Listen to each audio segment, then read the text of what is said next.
Hey guys, welcome back to another video, and today we'll be reviewing the Neca GMK or 2001 Godzilla. So, this is actually my favorite design Godzilla, as of so far that is. So here it is inside the packaging. Let's just take a flashlight to sort of see it better.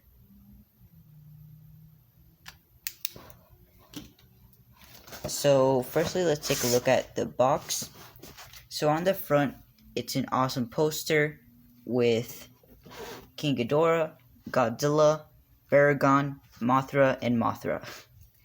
And also the logo for Godzilla, Mothra, and King Ghidorah, Giant Monsters All Out Attack. That is the name of the movie. On the side, same poster with the name again, 65th anniversary logo. Some shots of the figure on the back with some more logos down there. Same thing on the other side. And on the bottom, just barcode. So anyways, let's go ahead and unbox them. So let's go ahead and open them. So as always, I have my little knife here so that we can open the top. Now you just focus on that. Oh, sorry for that. Alright, now we can open it.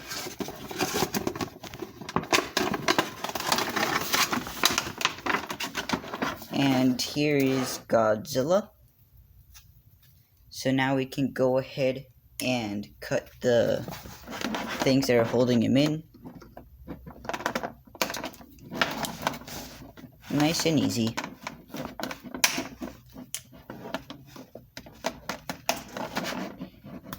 Just a couple little string thingies.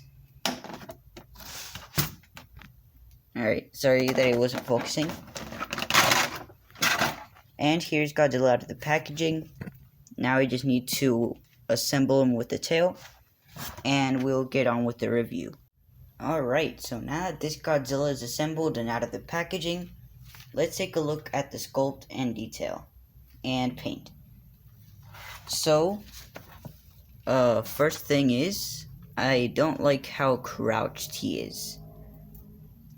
Because I know that in the film he is really hunched over, but he's not this hunched over, and you can't really get him up any further. So that is kind of disappointing. Apart from that, it is great sculpt. It definitely shares a lot of resemblance to the film. Let me just get my flashlight in here, because you can even see the white eyes, the fangs. I don't think he should have these ears, but they don't really take anything away from the figure though. The main coat for paint is sort of like a grayish color, I think, but there is a lot of dry brush of green on the figure. Throughout the whole figure, there's this dry brush of green.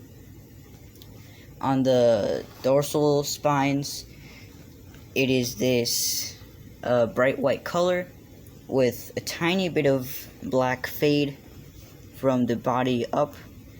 Fades into that white color. Looks very nice. I feel like the spines should have a little bit more black though, because just a little bit of gray. Not the greatest paint, but for the sculpt, very nice details inside of the sculpt here, with that crocodilian scaling on the stomach and on the chest. Very nice detailing throughout the whole figure. You can really see all the detailing very clearly on this figure, and it looks very, very nice overall. So detailing and paint sculpt, very, very good. Only complaint with the paint, really, that I have, or two complaints. It's that it has too much green, and I just get my flashlight again. On the bottom jaw, there's like a pink. Wait, let me just focus on this. There's like a bit of pink on the bottom jaw, which looks very ugly. I'll definitely be repainting that to fix it up a bit, but that looks terrible. And on the toenails, there's also like this weird pinkish color, and it just looks really weird and just bad. Paint for the bottom jaw and the toenails. Also on the hand nails a little bit. My flashlight just fell. But apart from that, the paint is still pretty good. Like, it's serviceable. Now for the articulation. Let's start up at the head. So obviously it has the hinged jaw, which can open to a point where you can take it off. It can open about that far before you take it off. Looks very menacing, very cool. On the head, I'm pretty sure it is a ball joint. Can look up about that far. And down about that far. Can look side to side pretty well. On the base of the neck, pretty sure it's also a ball joint, but I can't really move it around much. Really just moves side to side, but it can move 360. So good head articulation. Now down to the arms. It has, I'm not sure if that's a ball joint or a swivel hinge, but it can go out really far, about that far.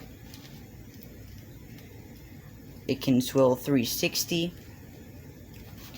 And complaint on the articulation. On this elbow, I had to heat it up because it was completely stiff. I could not move it a single bit. Until I heated it up, I was able to bend it. But yeah, that's pretty bad. But for the articulation in the elbow, it can straighten out pretty well. And it can bend about that far. For the wrists, it can swivel 360, go up and down. For the finger hinge, it can go up and down as well.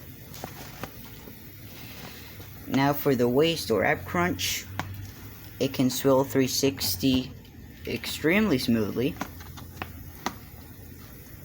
but it can only like really wiggle up and down. Not much actual like articulation there, just wiggle. For the legs, they can go out about that far, not really much. They can swivel 360.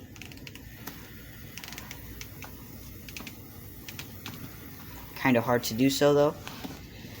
For the knees, like usual with most Neca figures, basically useless. I can't really move it, but it can go that far back. Very hard to do so though. And it can go about that far forward. And a ball joint for the ankles, which can rock very well and swivel 360. Now for the tail,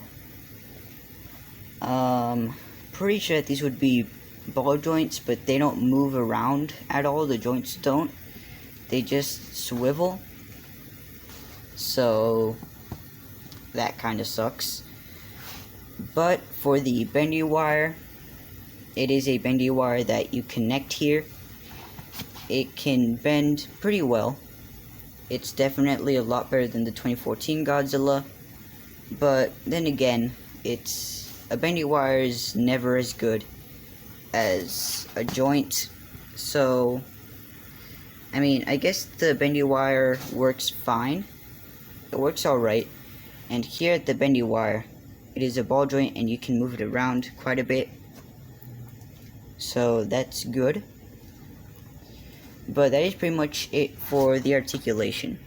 So that is pretty much it for this review. Overall, I gotta say, this is one of NECA's weakest Godzilla figures. As you may have seen earlier in the video, I did have many complaints with it because of some stiff articulation, paint issues, but overall, it's a pretty good figure overall. So anyways, if you guys enjoyed this video, found it useful, please consider leaving a like and subscribing for more Jurassic and Godzilla content. And I'll see you guys later. Goodbye.